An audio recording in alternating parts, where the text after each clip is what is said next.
Alright, ये question देखते हैं. Two rods A and B of different materials are welded together as shown in the figure. Their thermal conductivities are K1 and K2. Thermal conductivity of composite rod will be combined, मतलब net K निकालना है.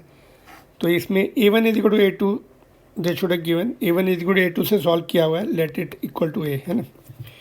तो question निकाला जाए thermal conductivity. Rate of heat transfer का formula पता होना चाहिए इसमें हमें. तो रेट ऑफ हीट ट्रांसफ़र दोनों में से, H1 ऊपर वाली रॉड में से, H2 नीचे वाली रॉड में से, तो net total rate of heat transfer हो गया H is equal to H1 plus H2. H is the total, है ना.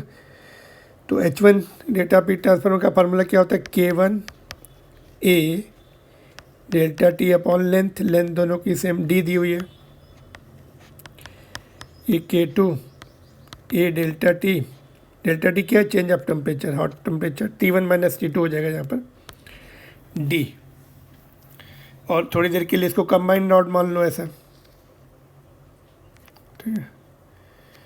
तो उसका लिखेंगे, है ना. कंबाइंड रॉड मान लिया, उसका H हो गया उसमें से, है ना. इसमें से समझ लो H जा रहा है, ऊपर वाले में H1, नीचे वाले में H2. तो H के लिए क्या लिखें अभी? K net. इसका जो है K नेट ले लिया हमने, वही निकालना है. A प्लस A 2A हो जाएगा. ये डेल्टा टी सेम रहेगा, D सेम रहेगा, लेंथ सेम रहेगी D, ठीक है. तो K नेट कितना आ रहा, सॉल्व करके देख लो अभी.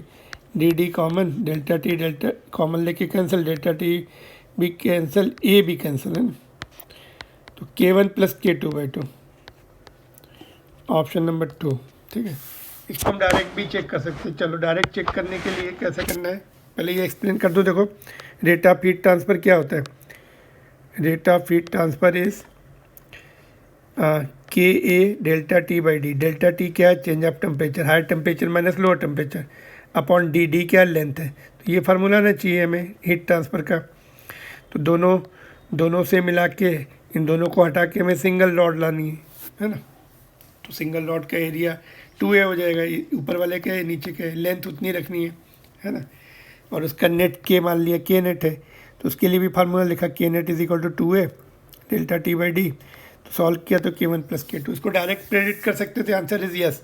अभी थोड़ी देर के लिए अभी ये समझ लो, if K1 is equal to K2 is equal to K, तो इसका भी फिर K आना चाहिए. जब दोनों आइडेंटिकल रॉड हैं तो जो मोटी रॉड बनेंगी उसका भी K आएगा. तो किस में K आ रहा है? देखो, इसमें तो K plus K 2K 4K आ रहा है, तो ये रॉन्ग हो गया. इसमें K प्लस K 2K/2K आ रहा है, ये सही है.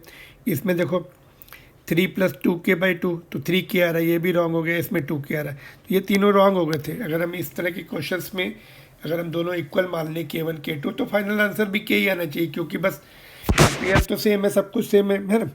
तो मोटी रॉड लो या पतली रॉड लो, K ही आना चाहिए. अगर इन दोनों का K है तो इसका भी K आना चाहिए ना.